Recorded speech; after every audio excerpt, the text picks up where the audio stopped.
America में एक नौजवान कलिमा गो मुसलमान था। दफ्तर में काम करता था।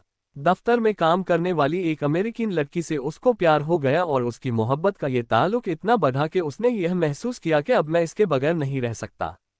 चुनांचे उसने लड़की के वालिद को ये पैगाम भेजा कि मैं इससे शादी करना चाहता हूँ। उसके वालिद ने कहा कि हमारी कंडीशन है, हम ईसाई हैं, आपको अपना दीन छोड़कर ईसाई धर्म कबूल करना पड़ेगा, वालिदैन से ताल्लुक छोड़ना पड़ेगा, आप अपना मुल्क वापस नहीं जाएंगे, जिस फैमिली में आप रहते हैं उससे आप नहीं मिलेंगे। अगर आप यह सब शर्तें पूरी करते हैं तो हम अपनी बेटी की शादी आपसे कर देंगे। ये अपने प्यार में इस तरह पागल हो गया था कि अल्लाह के उस बंदे ने तमाम शराइत कबूल कर लिया है। माँ बाप से रिश्ता खत्म, दोस्त वो अहबाब से रिश्ता खत्म, मुल्क से रिश्ता खत्म, और जिस कम्युनिटी में रहता था उन सब से रिश्ता खत्म, यहाँ तक कि ईसाई बनकर ईसाइयों के माहौल में जिंदगी गुजारने लगा। उसने उस लड़की से शादी कर ली। मुसलमान बड़े परेशान, कभी कभी वो उसको तलाश करने की कोशिश करते मगर यह उनसे मिलने से भी घबराया करता। कभी कहीं किसी को देख लेता था तो दूर कतरा जाता था।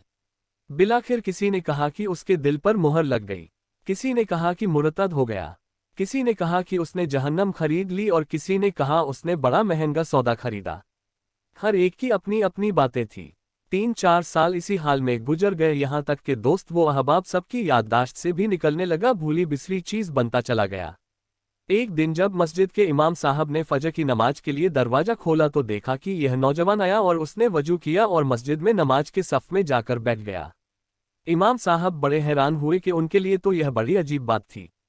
खैर नमाज पढ़ाए और उसके बाद उससे सलाम किया, फिर उसको लेकर अपने कमरे में गए और मोहब्बत से पूछा कि आज बड़े दिनों के बाद आपकी जियारत नसीब हुई।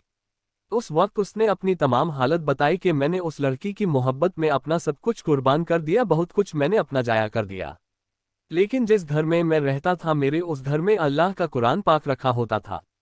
मैं जब कभी आता जाता था तो मेरी नज़र उस कलाम पाक पर पड़ती थी। मैं अपने दिल में सोचता कि यह मेरे मौला का कलाम है, ये मेरे अल्लाह का कुरान है और मेरे घर में मौजूद है। मैं अपने नफस को मलामत करता था, आमाल तो मेरे बुरे थे लेकिन दिल मुझे कहा करता था कि नहीं, जिसका मैंने कलिमा पढ़ा है उससे मोहब्बत जरूर करता हूँ, उसकी निशानी मैंने अपने घर में रखी जरूर है। इस तरह कई साल गुजर गए। एक दिन मैं अपने घर हस्बे मामूल आया।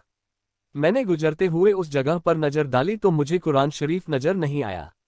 मैंने अपनी बीवी से कहा कि यहाँ एक किताब हुआ करती थी, वह कहाँ है?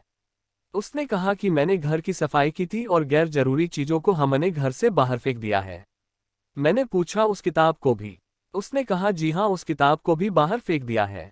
मैं वहां से वापस गया और कूड़े फेंकने की जगह से उस किताब को उठा कर ले आया।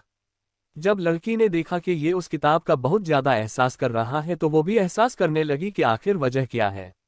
मैंने कहा बस मैं इस किताब को रखना चाहता हूँ। उस लड़की ने जब देखा कि ये किताब अरबी में है तो उसने कहा कि इसका ताल्लुक इस्लाम से जरूर है। तो उसने कहा कि देखो, इस घर में यह किताब रहेगी या फिर मैं इस घर में रहूंगी, तुम्हें इसमें से किसी एक के बारे में फैसला करना होगा।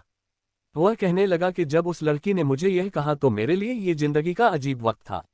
मैंने अपने दिल से पूछा कि तूने अपनी ख्वाहिशात की तकमील के लिए वह सब कुछ कर लिया जो तुझे नहीं करना चाहिए था।